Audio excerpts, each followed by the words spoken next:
Welcome. We might call this episode Cal.biz. What if California was an enterprise? This was the notion, the concept that we introduced when we offered to buy California to Arnold in 2005. We said we'll pay 1.5 times the value of California to buy out the state and create a business enterprise out of it. What exactly is a business enterprise? Well, interestingly, one of the reasons we targeted California was not only its opportunity, it was in the middle of a bubble, in the beginning of a bubble, and now it's crashed, and it's actually a better deal now than it ever was. Or maybe it was cheaper, maybe it'll get cheaper all along. It's actually way underwater in many foreclosed mortgages, and that's one of the ways we can buy it right now, which is very interesting. Because let's say we were buying California. Well, we got to get United. We got to succeed from the union. Okay, that's the only way you could do it, because the only way to win in California is to cancel politics, to change the laws as you know them, to change what we think of antitrust and create a new kind of trust where everybody is a part of one state, of one enterprise. We all work for we the people, in this case of California. Ultimately, the quote concept works in the earth. What would we do with California if we are working it together? Well, we won't be on one side or the other side. We'll be on both sides. But most importantly, in California, we would create, well, when we succeed from the union, we would create our own bank. And our bank, well, how do we back our bank? And that's where it gets interesting. We'd have the power to create our own money. Now, how is it our power compared to the power of the United States? Well, that's a big and interesting question. And that's a question of how much better could we run our enterprise. But at first, we could use our power and the power of our investments to buy out all our own mortgages. We could only buy them at discounts from all the banks.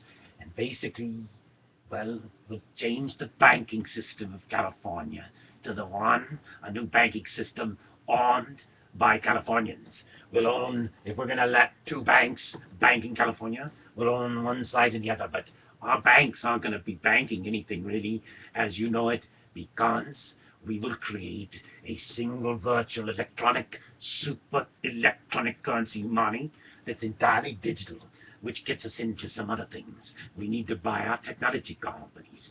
We need to buy some of our technology companies and get those technology companies together.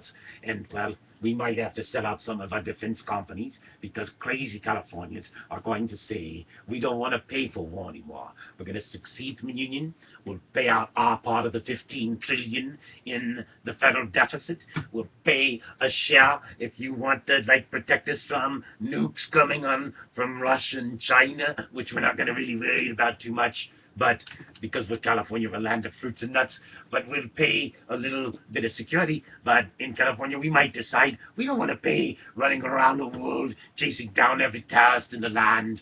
Well, we want to, well, I don't know what we want to pay for. But anyway, we could have a different vote. How do we believe in peace? But in California, we're running it as a business. So here's one of the things. We outlaw guns, all guns, any guns.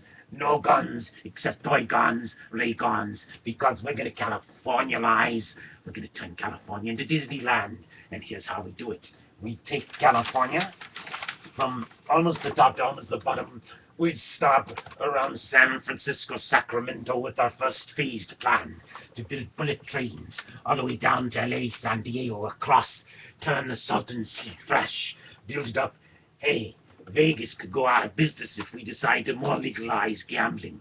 We could buy them out of bankruptcy, get all those free hotels and stuff out of bankruptcy, and then switch our bullet train and cover Vegas. But otherwise, we'll just take our bullet train and pass Vegas. We could build our own Vegas here. We could build Vegas in Niels. Well, we could build Vegas where we wanted. It's just stuck in the desert. But why build one if we could buy that one out of bankruptcy? Why would we want it out of bankruptcy? Well, we might want to buy Nevada out. What would we do with Nevada? But see, if California owned Nevada, we could take all those deserts out there and put in solar panels and solar cells. We could turn it all solar and make a giant energy farm. That's possible. Anyway, so that's California. Well, if we had bullet trains running all around, we wouldn't need a bunch of planes, so we wouldn't have to worry about all those lines. Sure, we'd have to secure our trains, but they'd be flying around at 200-300 miles an hour. And then we say, okay, what does a successful California do with its new currency? But California is only, well, at one time, I don't know, it's probably still about the 7th largest national economy in the world. I don't know what happens when you take California out of the United States, because obviously the United States is the biggest, but California without, I think the United States is still the biggest. But, oh, 7th largest in the world. What if we could merge with another big one? And that's where California might get really smart, because we only have 30-40 million, but we can service all the United States. It's like we have a free trade agreement. We'll stay as a part of the North American plan.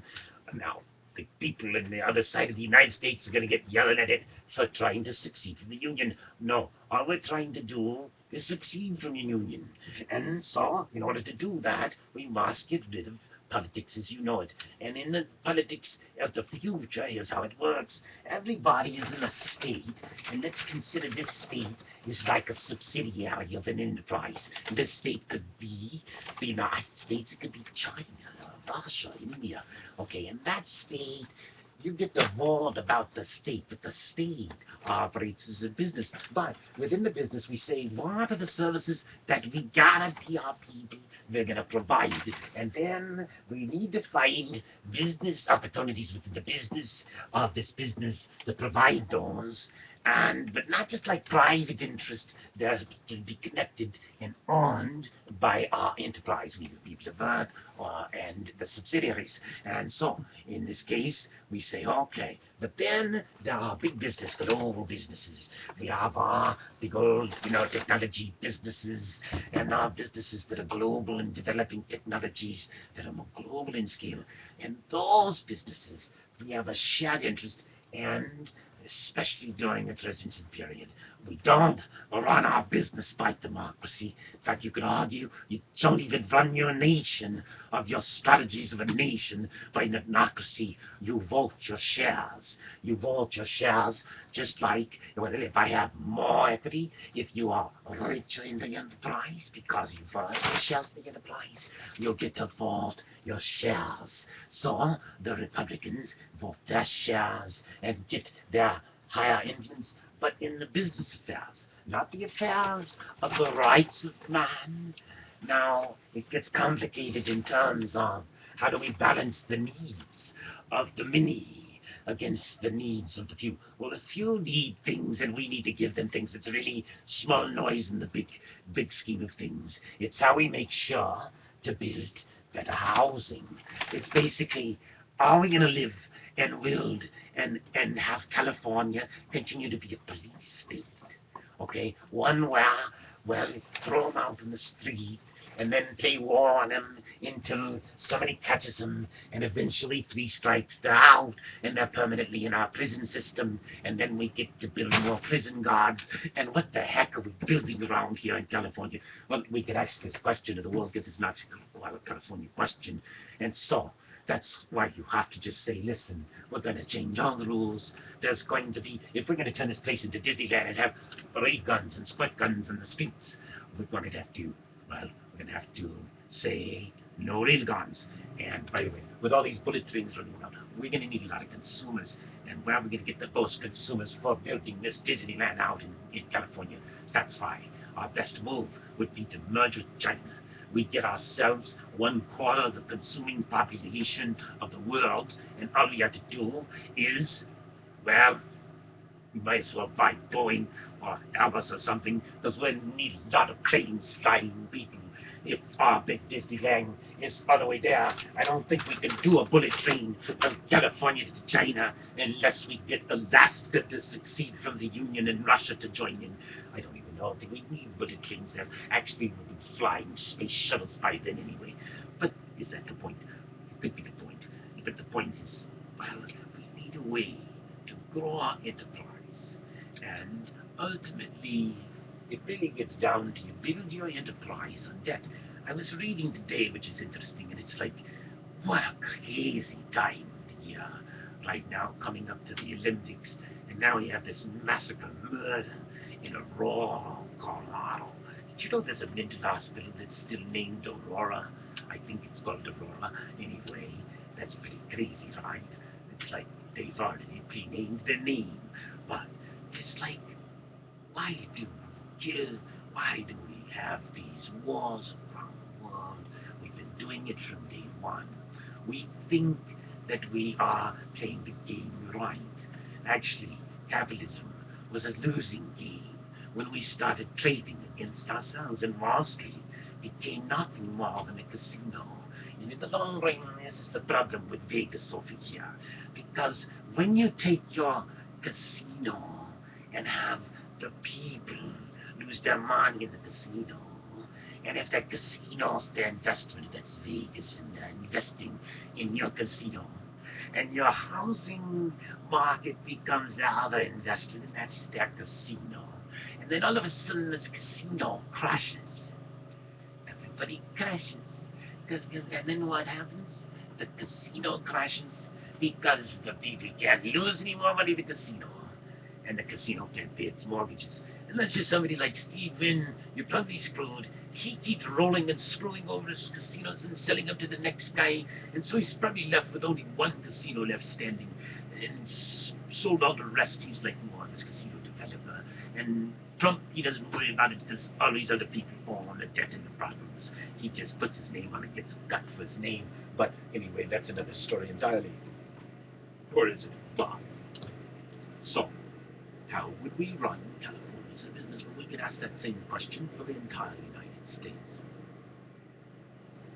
And we could ask that question as a nation. And as a nation, there's many things that we could do outside of joining the world in a single new world order, a single currency, which is what I'm really advocating in the long run. That's the leadership that we have to reach a global justice position. But within the nation, we could figure out a better way to structure the enterprise so that we're not building a bigger and bigger government, that we're building an enterprise not owned by few, servicing a bigger government, passing out political contracts and what have you. That basically, if we have a part of the enterprise dedicated to providing government services, we want our people to own that part of the enterprise. So if we have competitive prison systems, which I think we should deliver a system without prison systems. How do you do that? That's harder, and we need to work a lot to deliver a reality without prison systems, a better education system. That's actually one of the keys. Why do we charge people to learn? We should need to find a different way. See, instead of mortgaging everything and building a world based on debt, we should build a world where people get equity. Why can't our enterprise buy into the people, buy into everybody? Why can't the person say, okay, I'll give you a cut of my action. If I become the next Steve Jobs by 999 or whatever, I will give you 10% of the upside over something, whatever it is, it doesn't matter. It's like, how do you do that? Now hold on a second, I'm going to have to answer the phone, which means I'm going to have to cut everything off now.